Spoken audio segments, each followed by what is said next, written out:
They were about to put handcuffs on an innocent woman, and the only person who could stop it was pretending to be unconscious. Red and blue lights pulsed against marble floors. Officers crowded the lobby. Residents lined the walls like witnesses at a trial nobody asked for. And Naru Kwok lay completely still on that stretcher, eyes closed, breathing slow, listening. His head of security stepped forward, raised one finger and pointed it directly at Rebecca. Search her. She was the last one in his office. The room shifted. You could feel it, that invisible thing that happens when a crowd decides something before a single fact is confirmed. Her uniform, her face, her cleaning cart. That was all the evidence some people needed. A vial was pulled from the trash chute right beside it. Gasps spread like fire through the lobby. Someone whispered something cruel. Someone else was already recording. And Naru still hadn't moved. Rebecca's hands were shaking, her eyes were wet, but she didn't run, she didn't scream. She just whispered, "He wasn't asleep." Her voice cracked. "He was testing me." Officers stepped closer. The cuffs came out. And the man who held her fate in his hands lay there in silence, choosing every second whether to let her fall. What kind of person does that? What kind of person watches someone drown just to see if they'll fight? You're about to find out exactly who Naru Kwok is, and why Rebecca was the only person in that building ready for him. But before we stay in that lobby, we need to go back, because you can't understand what Rebecca did until you understand who Rebecca is. Harlem, early morning, the kind of quiet that only exists before the city wakes up. Sunlight just starting to crawl over the brownstones, and Rebecca standing in her small studio apartment, ironing her uniform like it was a ritual. Every crease, every collar, deliberate. Like the uniform wasn't just clothing, it was armor. She paused for a second, touched something at her neck, a gold locket, small, worn at the edges. She opened it. Inside, a photo so tiny you'd almost miss it. A man in military uniform, strong jaw, proud eyes. Her father, gone now, but clearly never far. She closed it gently, held it for just a moment longer than necessary. "Okay, Rebecca, let's go."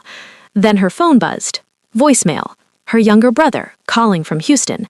"Hey sis, I know you said not to stress you, but the tuition deadline is coming up and I don't know. Call me back." She stared at the phone. Didn't call back, just set it face down on the counter, took a breath.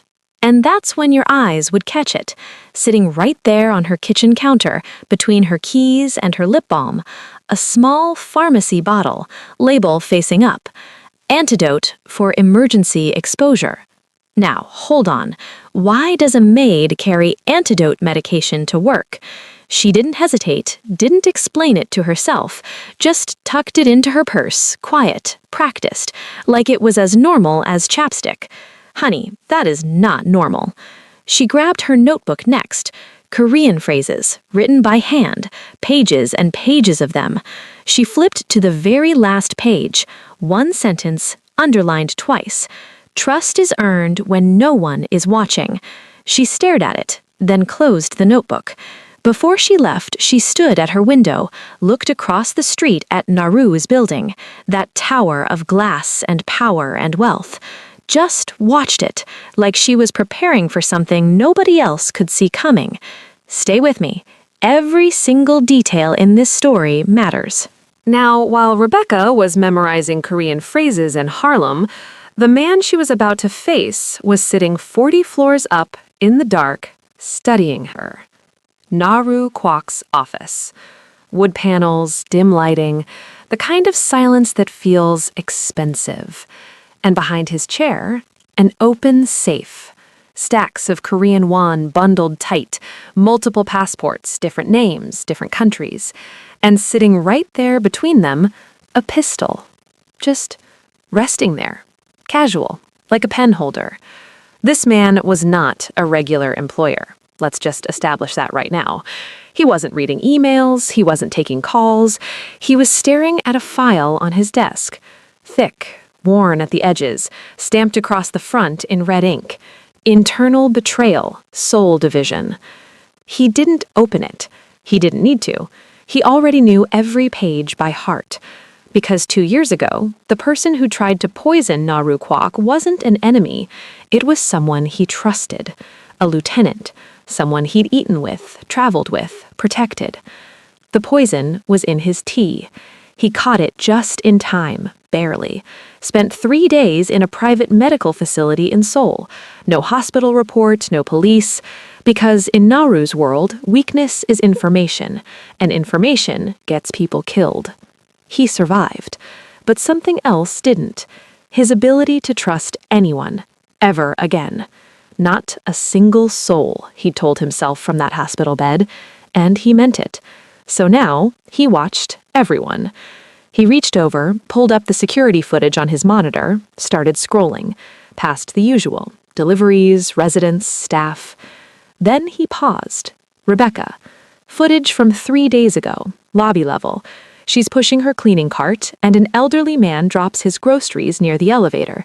She doesn't hesitate, doesn't look around to see if anyone's watching, just kneels down, helps him pick everything up, fixes the man's bag, says something that makes him laugh, then goes right back to work.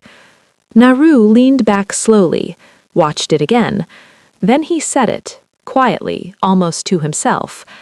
Kindness is either weakness, he tilted his head, or strategy. He couldn't tell which one it was with her, and that bothered him more than he wanted to admit. So he picked up his phone, called his chemist, spoke low, direct. Put something in my tea tomorrow. Harmless, just enough to simulate symptoms. A pause on the other end. Sir, are you sure? Today we see what she really is. He hung up, leaned forward, looked back at the frozen image of Rebecca on that screen.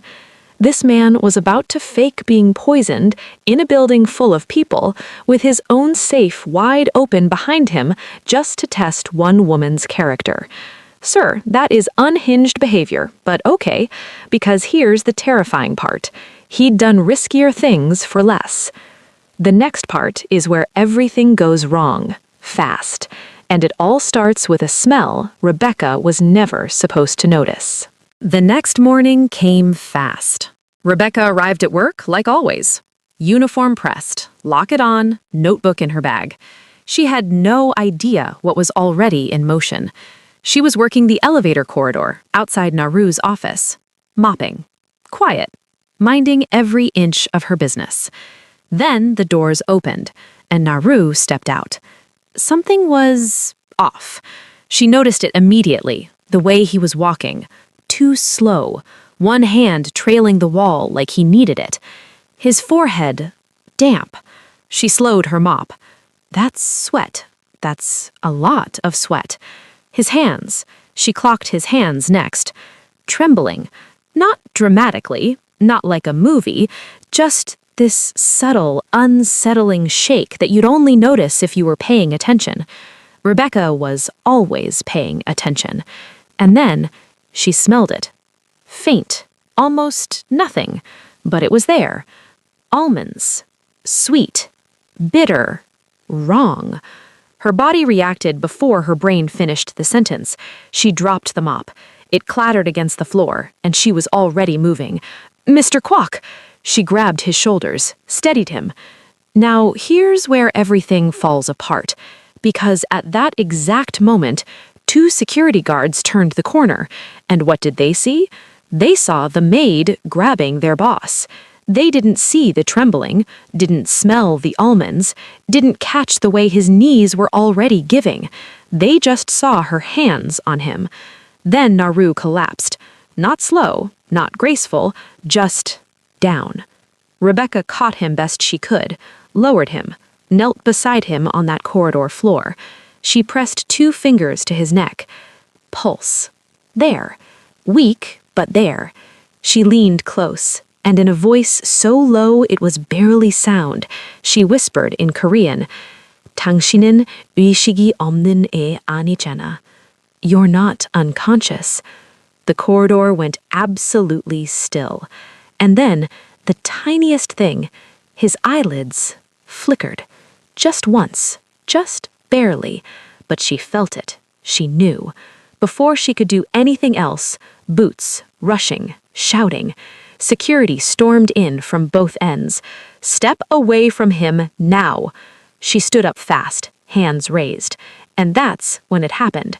Her purse, the strap caught, swung sideways, and the pharmacy bottle tumbled out, skidded across the floor, landed face up right next to Naru's body. Antidote for emergency exposure. One guard stared at it, looked at Rebecca, then looked back at it. You could see the exact moment the wrong conclusion locked into place behind his eyes. She had antidote on her, at work, and their boss just collapsed right in front of her. The thing she brought to save him now looked like the thing that proved she'd poisoned him. Oh, this is so unfair, it physically hurts. And Naru still hadn't opened his eyes. They didn't waste time. Within minutes, Rebecca was inside the penthouse security control room, cold, fluorescent, the kind of room designed to make you feel small. 4 screens on the wall, cameras covering every inch of that building, and the security chief already on the phone. "Yes, possible poisoning attempt, suspect in custody. We need units at the building now." He said suspect like it was already a verdict.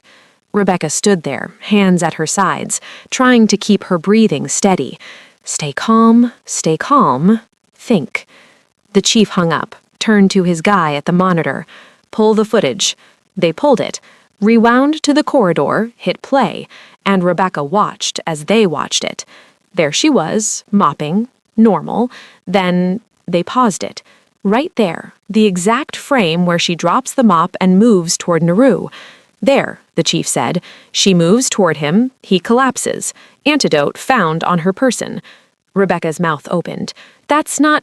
You cut it. You cut the part before. He was already... Ma'am," the chief didn't even look at her. "We're reviewing the footage, not you." She looked at the screen. They had trimmed it deliberately. The part where Naru was already sweating, already trembling, already failing before she even touched him, gone. What remained told a completely different story, and they knew exactly what they were doing. 2 officers arrived fast, and the interrogation started. Not gentle, not procedural, aggressive. "How long have you worked here?" 8 months. "You have access to his office?" "Only to clean during scheduled..." "You carry antidote medication to work." Silence. Then the line that hit different. The officer leaned forward. "You expect us to believe you just carry antidotes around Manhattan?"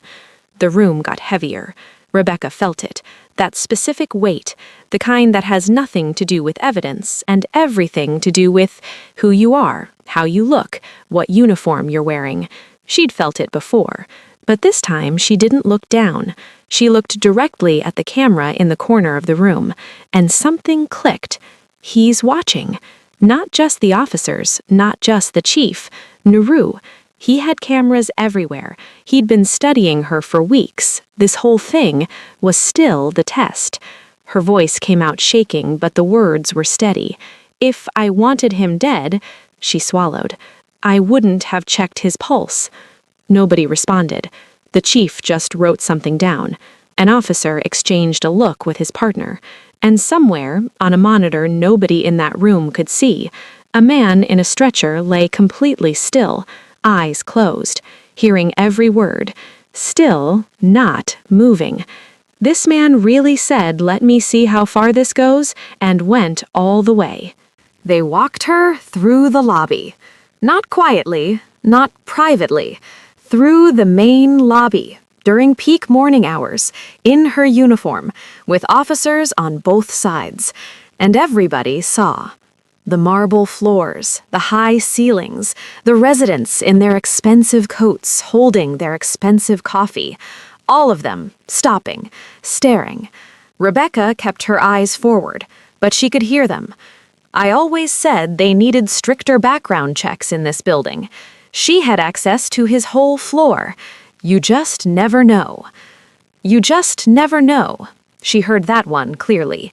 Someone in the back had their phone up, already live streaming, little red dot pointed right at her face. No trial, no facts, just content. The stretcher was near the main doors now, EMTs working around Naru, oxygen mask on, vitals monitor beeping steady. And that's when the rookie EMT frowned. Young guy, couldn't have been more than his second year. He leaned over the monitor, checked it again, looked at his partner. Hey, his vitals are too stable. His partner glanced over. For that level of toxin exposure, his heart rate should be dropping, blood pressure crashing. This man looks like He didn't finish the sentence. Rebecca heard it, every word. Something rose up in her chest. That thing that comes when you've been quiet too long, been careful too long, been patient through things that don't deserve patience. She stepped forward. Officers grabbed her arms. She didn't fight them. She just raised her voice. He's conscious. The lobby went quiet. He can hear every single thing you're saying. Full silence now. Even the live stream guy lowered his phone slightly, involuntarily. Every eye moved to Naru. He didn't move. Oxygen mask, eyes closed, completely, infuriatingly still. The security chief let out a short laugh, looked at the officers. Desperation, he said, like she was embarrassing herself. Some residents nodded, someone murmured agreement, and Rebecca felt something break a little. Not her spirit, something else. Some last remaining hope that this would resolve itself fairly. She pulled just enough against the officers to step close to the stretcher. They let her, maybe out of pity, maybe curiosity. She leaned down, face close to his, and in a voice so soft, so private it belonged only to him, she whispered in Korean, "만약 당신이 명분을 증명하려 죽는다면." If you die proving a point, her voice caught. Who protects your empire? A single tear fell from her eye, landed on the stretcher beside his hand. She didn't wipe it. She just waited, and Naru Kwok lay there with that tear inches from his fingers, and for the first time since this whole thing started, something shifted behind those closed eyes. A decision forming. The EMTs were ready to load him into the ambulance. Doors open, stretcher rolling, crowd parting. Rebecca was still standing there, wrists together, waiting for the cuffs to close. And then, a hand. Naru's hand, fingers spreading slowly, gripped the side of the stretcher. One EMT froze. The other stepped back. The grip tightened, and Naru Kwok sat up. The lobby didn't gasp all at once. It happened in a wave, starting from the front, rippling all the way back through the marble and the whispers and the live stream and the judgment. Gasp, gasp, gasp. He reached up, pulled the oxygen mask off his face, set it down slowly, like he had all the time in the world. Then he turned his head and looked directly at Rebecca, not at the officers, not at his security team, not at the residents with their phones and their opinions. At her. Just her. The silence that followed was the loudest thing in that building. Nobody moved, nobody spoke. Even the live stream guy just stood there with his mouth open, forgot he was even recording. Then Naru said 2 words. Calm, clear, final. She passed. You could hear the security chief's brain short-circuit in real time. The lead officer looked at his partner. His partner looked at the floor. Naru swung his legs off the stretcher, stood up, fully, steadily, like a man who had not just been wheeled through a lobby in a medical emergency. Because he hadn't. He straightened his jacket, looked around the room slowly, let everybody sit in it for a second. Then he spoke again. If she meant to poison me, a pause, deliberate, I'd already be dead. He let that land. Then he told them everything, quiet, controlled, the way powerful people deliver devastating information. He ordered the test himself, called his chemist personally. The toxin was harmless, self-administered, designed only to simulate symptoms. Every collapse, every tremor, every second on that stretcher, orchestrated by him. The security chief's face went through about 11 different emotions, none of them good. An officer cleared his throat. Nobody knew what to do with their hands. And Rebecca still hadn't moved. An officer stepped over, removed the cuffs. She looked down at her wrists, rubbed them once, looked up at Naru. He was already looking back. No apology on his face, not exactly, but something else, something that looked almost like respect. The crowd that had whispered about background checks, about you just never know, quietly found reasons to look at their shoes. Funny how fast the energy shifts when the facts show up late. But here's the thing. Naru wasn't done. Not even close. He didn't celebrate in the lobby, didn't make a speech, didn't comfort anyone. He just turned to his security team and said 2 words, "Briefing room," and walked. Nobody questioned it. They followed, because when Naru Kwok uses that voice, you don't ask questions, you just move. Rebecca was brought in too. The room was small, round table, no windows, the kind of space designed for hard conversations. Naru sat at the head, jacket still on, completely composed. His security team lined up across from him, the chief still trying to arrange his face into something that looked like confidence. It wasn't working. Naru opened a laptop, turned it to face the room. "This is the footage you presented to police." He hit play. They watched it. Rebecca grabbing Naru's shoulders, him collapsing, antidote bottle falling. He let it finish. Then he hit play on a second file. This is the full footage. Same corridor, but earlier. Naru stepping off the elevator, already sweating, already trembling, already failing. Rebecca standing far away, watching, concerned, before she ever moved toward him. The room was very quiet. "You cut 47 seconds, Naru said. Not a question. The chief opened his mouth. "Sir, we were just trying to—" "You were trying to build a case."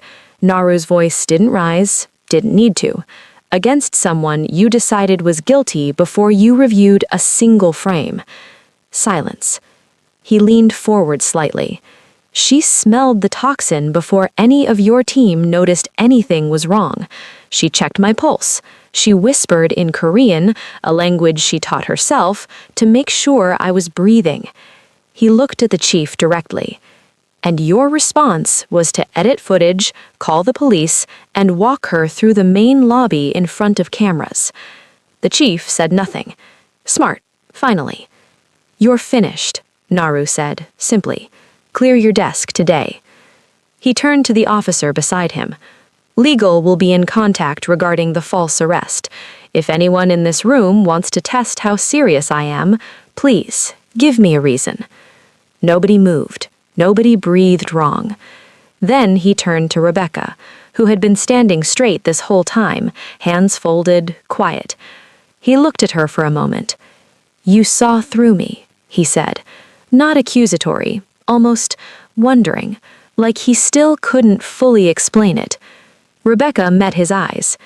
"You wanted loyalty," she said. A beat, not fear. Something moved across Naru's face, subtle but real. He nodded, once, slowly, like she'd just said the one thing in 20 years of running an empire built on suspicion that nobody had ever gotten right before. The room felt different after that, smaller, more human. But the story wasn't over, because what Naru said next, nobody in that room expected. Not even Rebecca. They ended up on the rooftop. Just the 2 of them. Manhattan spread out below like it owed them something. Naru spoke first. "I have a position. Personal risk analyst. Someone who reads people, situations, before they become problems." He paused. "You already do it naturally." Rebecca didn't answer immediately. She looked out at the skyline, thinking about Harlem, her brother's voicemail, the ironing board at sunrise. Then Nehru reached into his jacket. Her antidote bottle. He held it out. You prepared for my betrayal before I did. She took it slowly. Then she reached back, untied her apron, and folded it, neatly, respectfully, set it on the ledge. But the locket stayed right where it always was, close to her heart. Weeks later, she walked through that lobby again.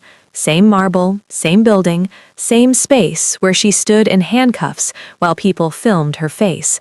But this time, residents nodded, doormen straightened, someone held the elevator. The room hadn't changed. She had claimed it back. Trust isn't proven when someone is watching, it's proven when someone doubts you. Here's the thing. Rebecca didn't survive that day because she was loud. She survived because she was prepared, principled, and she didn't let other people's doubt become her identity.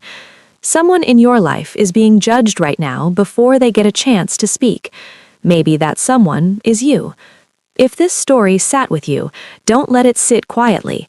Share this video with someone who's ever been accused before they were heard. Subscribe so you don't miss the next story, and comment one word, just one, that describes Rebecca. Because silence protects power, but you hitting that share button, that protects people.